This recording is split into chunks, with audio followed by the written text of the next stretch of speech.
That's a big impact. That makes me really frustrated. That makes me feel hopeless. It's that time of year again, the season of rent increases for Quebec tenants, and it's another record-breaking one as Quebec's Administrative Housing Tribunal, known as the TAL, unveiled Tuesday their suggested rent increase, a 30-year high. For non-heated rentals, the average increase is calculated at 5.9%. It's lower for heated units, 5.5% for those heated with electricity, 5% for gas, and 4.1% for oil. Extremely significant. In Verdun, we have a lot of people paying $1,500 or more for like a 4.5. For those paying $1,500 a month, a 5.9% increase would mean $8,850 more per month, not including municipal taxes or costs for major work, which could bring the increase up to 8.5%. It really is just a suggestion.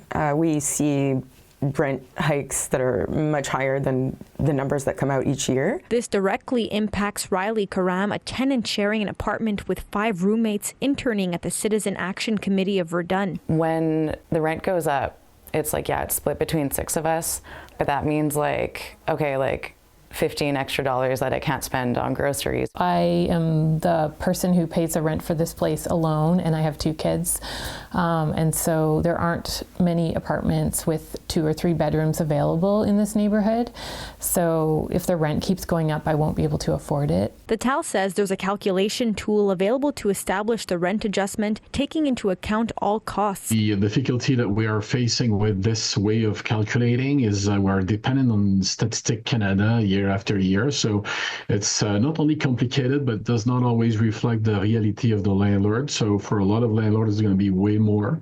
It does not take into consideration the huge spike in interest rate that we had. Still, I understand that it's a high number, more than we've seen for a long time, but it's going to be still hard for a lot of landlords to keep up with the expenses. Verdun resident Anna, who didn't want to give her full name to avoid being targeted, is part of the Montreal Autonomous Tenants Union known as SLAM. At SLAM, we're organizing a Refuse Together campaign around this rent increase.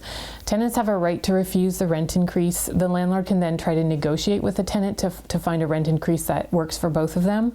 If an agreement is not reached, then the landlord needs to go to the tribunal. Karam is one of those planning to refuse their increase. Just to not be taken advantage of as a tenant. In Montreal, Alyssia Rubertucci, City News.